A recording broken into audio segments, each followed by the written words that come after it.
Phone tapping కేసులో కీలక పరిణామం. బడంగ్పేట మాజీ మేయర్ పారిజాతకు ప్రత్యేక బృందం నోటీసులకు సంబంధించి మరింత సమాచారాన్ని మా ప్రతినిధి సునీల్ ఫోన్లలో అందిస్తారు. సునీల్, బడంగ్పేట మాజీ మేయర్ పారిజాతకు ప్రత్యేక దర్యాప్తు బృందం నోటీసులు జారీ చేయడానికి గల కారణాలేంటి, ఏంటి పరిస్థితి, దీని సంబంధించి మీ దగ్గర ఉన్న అప్డేట్స్ ఏంటి?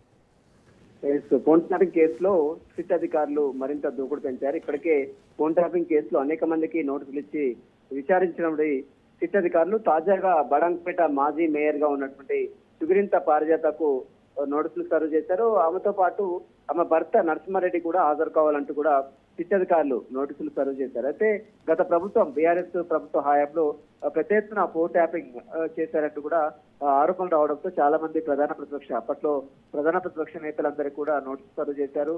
బండి సంజయ్ తో పాటు మహేష్ కుమార్ గౌడ్, అదేవిధంగా చాలా మంది ఎంపీలు, ఎమ్మెల్యేలు, మాజీ ప్రజాప్రతినిధులందరూ కూడా నోటీసులు సర్వ్ చేశారు. ఈ నేపథ్యంలోనే సిట్ అధికారులు తాజాగా బడంపేట మాజీ మేయర్ గా ఉన్నటువంటి పారిజాతకు కూడా నోటీసులు సర్వ్ చేశారు. ఈ రోజు ఉదయం 11 గంటలకు కమాండ్ కంట్రోల్ ఏర్పాటు చేసినటువంటి సిట్ అధికారుల ముందు విచారణకు హాజరు కావాలంటూ కూడా సిట్ అధికారులు ఆ నోటీసులో పేర్కొన్న పరిస్థితి కనబడుతుంది.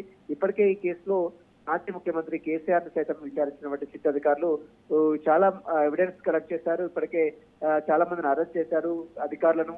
మరోవైపు కేసులో కీలకంగా ఉన్నటువంటి ప్రభాకర్ రావు ఇప్పటికే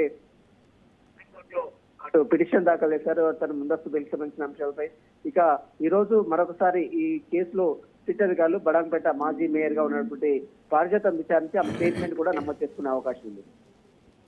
రైట్, థ్యాంక్ యూ.